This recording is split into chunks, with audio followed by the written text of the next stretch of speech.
नमस्कार. महाराष्ट्रातील विविध क्षेत्रातील बातम्या झटपट आपल्या मोबाईलवर पाहण्यासाठी लगेचच सबस्क्राईब करा राष्ट्रशक्ती लाईव्ह न्यूज आणि सोबत बेल आयकॉन प्रेस करायला विसरू नका. हे बघा, मी कालही सगळ्यांच्या प्रतिक्रिया ऐकल्या. आव्हाड साहेब, लंके साहेब, साहेब रोहित दादा इकडे. सगळ्यांच्या प्रतिक्रिया काय आहेत तुम्ही त्यांनाच बोलायला. अरे त्याचा आका कोण आहे हे बघा ना.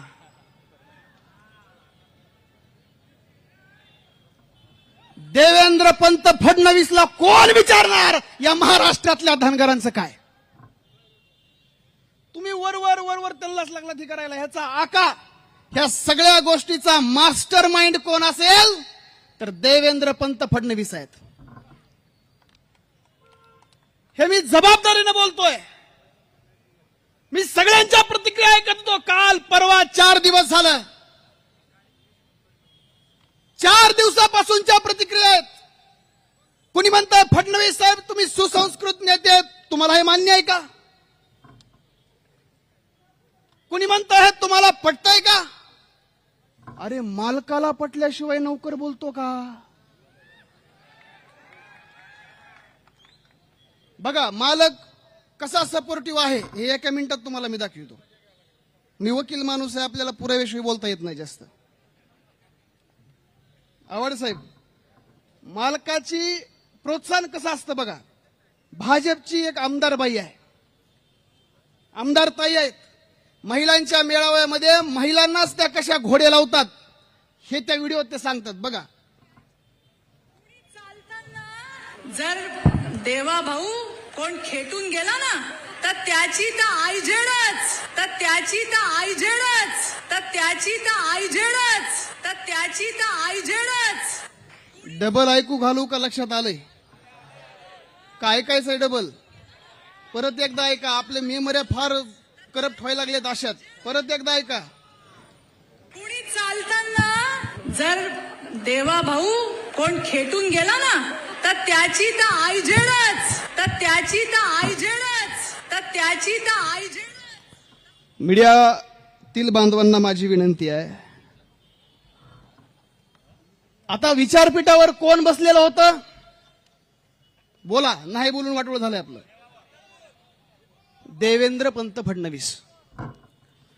आणि पंताला ती सांगते आमदार ताई, देवा भाऊ बघा मी तुमच्या संस्कारात वाढले. आव्हाड साहेब, देवा भाऊ बघा मी तुमच्या संस्काराचं बाळकुड पिलंय, मी आता कसं बोलतोय बघा.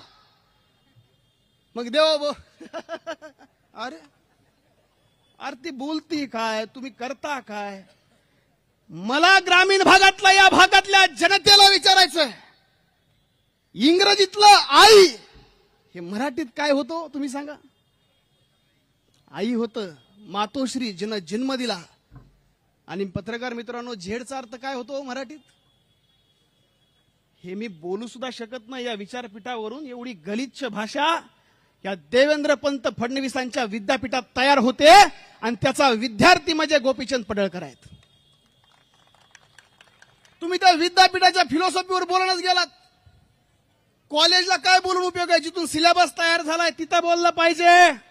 साहेब भूमिका घेतल्या पाहिजेत.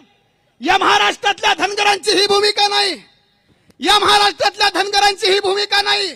मी त्या धनगर समाजातून येतो. परस्त्रीकडे वाकड्या नजरेनं बघितलं तर स्वतःच्या पोराची सुद्धा केव न करणारा आप्पा आमच्या समाजातला होता. मी त्या धनगर समाजातून आहे. अहो हे विद्यापीठ कुठलं आहे. जर चित्रा वाघ आई छेड करत असेल तर तुम्ही गोपीचंद पडळकरांकडनं काय वेगळी अपेक्षा करणार आहेत. देवेंद्र पंत सांगत असतील अरे बाई असताना ती तेवढं बोलती, तू तर गडी आहेस.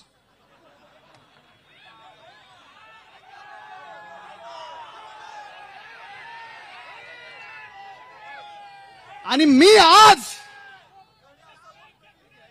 आज महाराष्ट्रातल्या बघा, गोपीचंद पडळकर हे धनगर समाजात जन्मलेत आणि मी धनगर समाजातला आहे. माझं कर्तव्य आहे की माझ्या मातोश्री अहिल्यादेवींनी स्त्रियांचा आदर करायला शिकवलेला आहे. माझ्या बापूबिरू वाटेगावकरांनी स्त्रियांचं रक्षण करायला शिकवलेलं आहे. त्याच्यामुळं मी आदरणीय जयंत पाटील साहेब यांच्या मातोश्रींच्या वरती ज्या पद्धतीनं गटारगंगा गोपीचंद पडळकर यांच्या तोंडातून आलेले आहे ते शब्द त्यांनी वापरलेले आहेत. तमाम धनगर समाजाच्या वतीनं मी सांगलीकरांची सुरुवातीला माफी मागतो. कारण आवाज साहेब हे आमचे संस्कार नाही आहेत.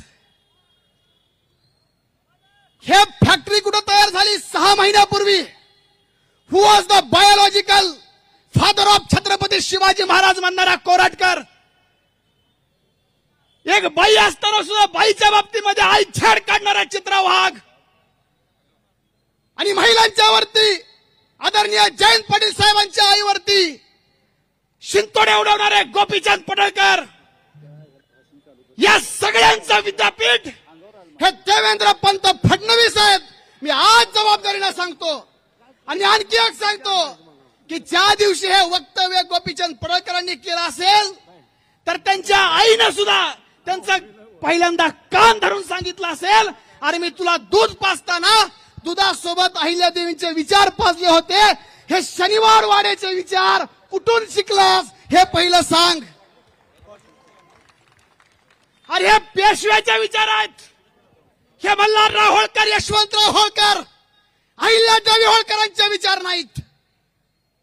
ज्या अहिल्यादेवी होळकरांनी एक आदर्श राज्यकारभार केला त्या अहिल्यादेवी होळकरांचे हे विचार नाहीत. देवेंद्र पंतांनी माफी नाही मागितली. देवेंद्र पंतांनी सांगितलं फोन करून की आता ह्या नेत्याला शिवाय द्यायच्या बाजूला थांब, दुसरं काम तुला सांगतो, आता थांब. अरे मग सूचनेवरून सांगितलं की मी आता सांगतोय की हे जे झालं ते झालं, आता इथून पुढे मी बोलणार नाही. सूचना म्हणजे मला हे विचारायचंय की देवेंद्र पंत फडणवीसांच्या सूचनेवरूनच अखेरचा आरक्षणाचा लढा तुम्ही थांबवला होता का, याचं उत्तर महाराष्ट्राच्या धनगरांना तुम्ही दिलं पाहिजे.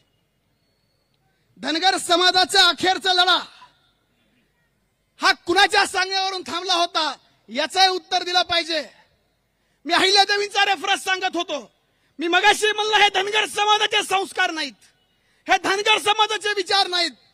मल्हारराव होळकरांच्या निधनानंतर गादीवर मालेराव होळकर आले आणि मालेराव होळकर एका कामविस्ताराला पत्र लिहितात आणि पत्र लिहून सांगतात की राजगादीवर जरी मी असलो, अंतिम आदेश हा मातोश्री अहिल्यामा साहेबांचा असेल. ती औलाद आमची आहे की जे आईला सर्वोच्च स्थान देणाऱ्या होळकरांचे आम्ही वारस आहेत. आक्रमण करणाऱ्या राघोबाचे आम्ही वारस नाहीत. आणि हे सांगण्यासाठी आज या ठिकाणी मी आलेलो आहे. छत्रपती शिवाजी महाराजांनी सांगितलं परस्त्री माते समान आहे,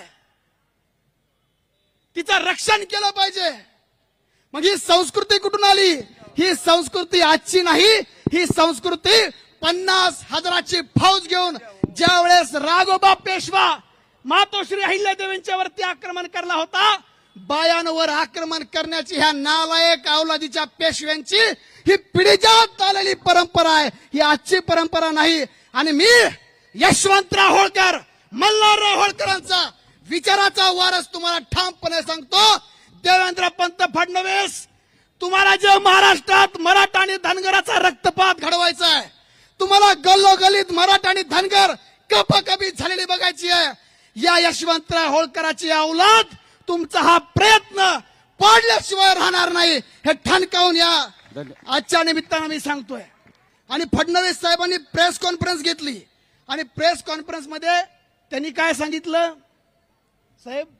प्रेस कॉन्फरन्स मध्ये त्यांनी सांगितलं की ते आक्रमक नेते आहेत. अरे आक्रमक नेता धरणं फडणवीस गच्ची विचार 14ला आरक्षण देतो म्हणला होता, आता काय झालं? आक्रमक ना, नेता आक्रमक तो असतो जो समाजासाठी लढतो आणि नेत्याच्या आदेशावर काम करणाऱ्याला चाकर म्हणतात, त्याला नेता म्हणत नाहीत. मी त्या विचाराचा पुण्यश्लोक अहिल्यादेवींच्या विचारांचा वारस आहे.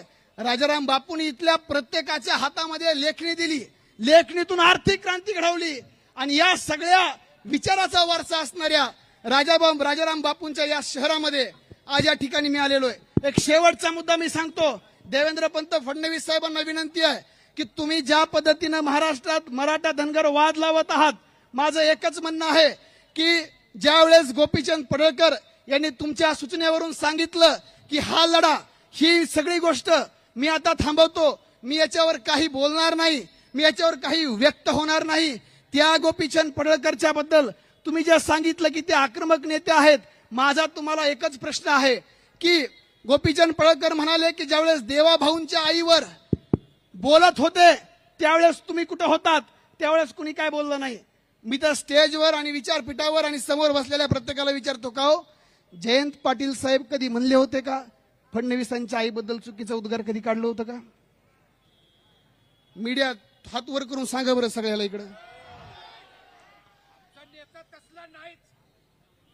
आणि जर हे त्यांनी सांगितलं नव्हतं, जर गोपीचंद पडळकरांना देवेंद्र फडणवीसांच्या आईचं दुःख वाटत असेल तर माझा प्रश्न देवेंद्र फडणवीस साहेब आणि गोपीचंद पडळकरांना सांगणार की मंजित कोळेकर, परमेश्वर धोंडगे, योगेश कारके, भरत वसुले, शिवाजी कारके, अजय राजने, रमेश फुले, बिरदेव खर्जे आणि सुरेश रुपनर ही 9 धनगरांची पोरं आरक्षणासाठी मेली होती.